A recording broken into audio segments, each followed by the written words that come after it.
A man receives a phone call from his doctor. The doctor says, "I have some good news and some bad news."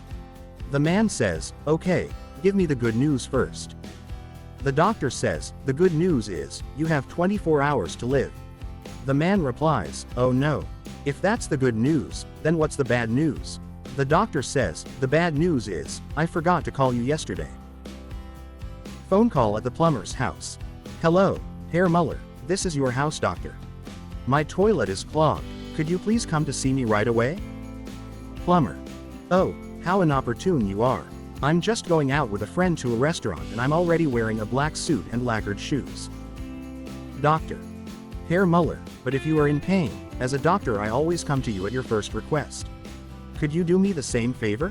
Half an hour later, the plumber appears at the doctor's house in a black suit and lacquered shoes.